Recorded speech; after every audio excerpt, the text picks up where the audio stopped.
Ayan mga idol, nagbabalik tayo. Matagal tayong hindi nakapag-upload. So meron tayo ditong isang Astron. Matagal tayong nakapag-upload mga idol kasi pumasok tayo ng trabaho na dito sa Orlanis Service Center, no? So ayan mga idol. So bali andito ako sa taas, nasa second floor. Yung mga ref at washing naman ay nandun sa baba. So plug in natin to mga idol.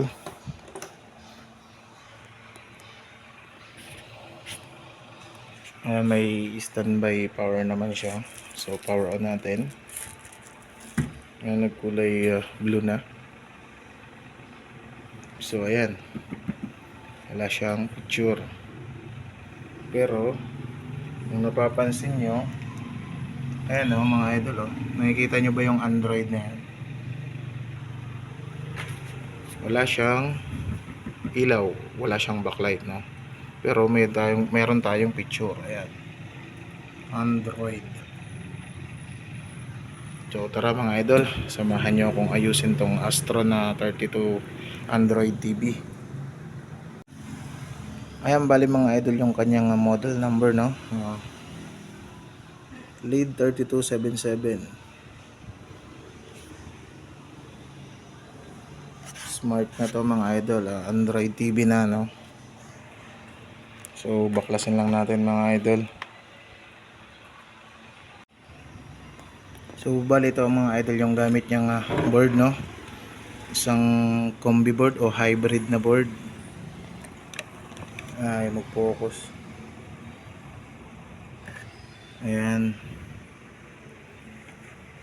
So dahil walang ilaw yung back, ito pa nga pala yung kalimutan natin, yung kanyang top board. So dahil walang liwanag yung ating backlight, tumuloy na tayo dito sa kanyang tawag dyan mga idol, sa kanyang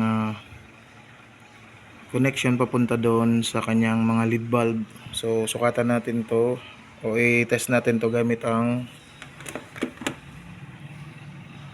LED TV backlight tester. So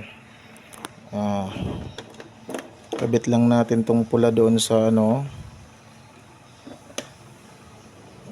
pinalitan ko na to mga idol ng needle para pag ganito ay ayan, ipapasok lang natin yan dyan.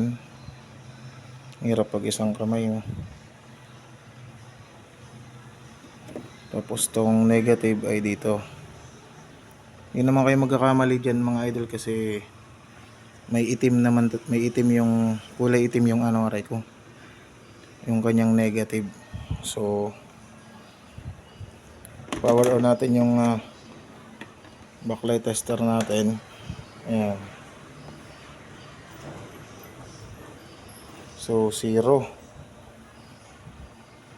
So open yung ating so walang nasukat ng ating backlight tester.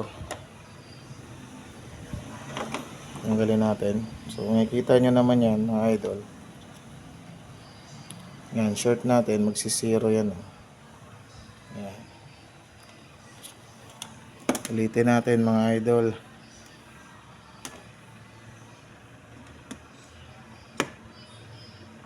Naku, ang hirap talaga pag isang kamay lang. Teka lang mga idol.